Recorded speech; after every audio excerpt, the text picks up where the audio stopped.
Hello and welcome to Writing Today. In this episode, I'm going to be doing a book review of The Midas Code by Boyd Morrison. If you're interested in reading this blog post or any of my other work, you can find it all on thepensleuth.com. I'll leave a link to that in the description below. With that said, let's get into it. The Midas Code by Boyd Morrison is an action-adventure story where Tyler Locke, an army engineer, must work together with the classic scholar, Stacey Benedict, to find the legendary treasure of King Midas. It is an adventure filled with ingenious thinking, plenty of fights, and deadly villains. Here is my spoiler-free review of The Midas Code. First, let's start off with a short summary. Tyler Locke's fame from his previous adventure has given him the unwanted attention of a mastermind criminal, Jordan Orr, who blackmails him into finding the legendary Midas touch, an artifact said to turn anything it touches into gold. With the help of Stacey Benedict, who is blackmailed by the same mastermind, Tyler Locke has a chance at pulling it off. The only problem is that Jordan Orr is not the only one looking for the treasure, and the deadline is less than a week away. From beginning to end, our heroes are pushing themselves to meet the deadline, but with bullets flying here and there, it becomes even more challenging to solve fiendishly difficult puzzles. Now let's talk about the characters. First we have our main character, Tyler Locke. Tyler Locke is an action hero like any other, with the strength and bravery of a soldier coupled with the sharp mind of an engineer. Tyler easily switches between these two sides of his personality when the occasion calls for it. As far as personality goes, he is amiable, his wits ready for back and forth between the bad guy, and always on the edge of saying a cliche one-liner. Second, we have Stacey Benedict.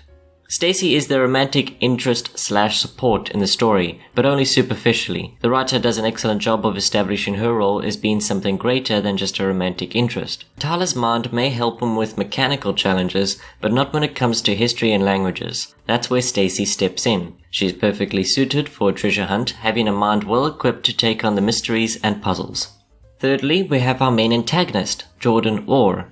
Being the main antagonist in the book, Jordan has all the classic qualities of a villain: brilliant intellect, dangerous ideas, selfish desires, and a complete disregard of all life that stands in his way. Kidnapping and blackmail become two of the many atrocities he commits along the way. Not only is he the perfect sort of villain for this kind of adventure, but also a suitable antagonist to Tyler Locke. Now, briefly, there are some other characters worth mentioning. First, Grant Westfield, Tyler's sidekick, provides the extra muscle and a fun personality.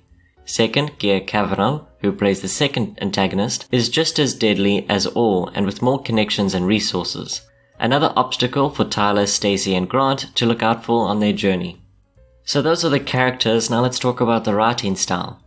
Boyd Morrison has a straightforward writing style. He is to the point, no fluff. His descriptions include only the necessary to set the scene, and from there he leaves it to the reader's imagination.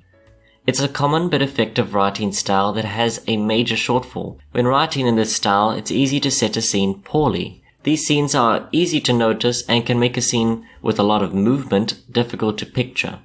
However, Boyd is an experienced author and it shows. He doesn't make this mistake and his writing remains consistent throughout. His writing style perfectly matches the story, as you always want to keep moving in action adventures. Finally, it's common to spot a writer losing interest by the end of a story, but not in this book. Morrison once more avoids a common trap here. And now for my personal thoughts on the book. The Midas Code is the first book of Boyd Morrison's that I have read, and I'm impressed. Morrison knows what kind of story he wants to tell, and he tells it well. He keeps you invested with characters and what is going on, from the puzzles to the interesting facts about the places they go to in the story.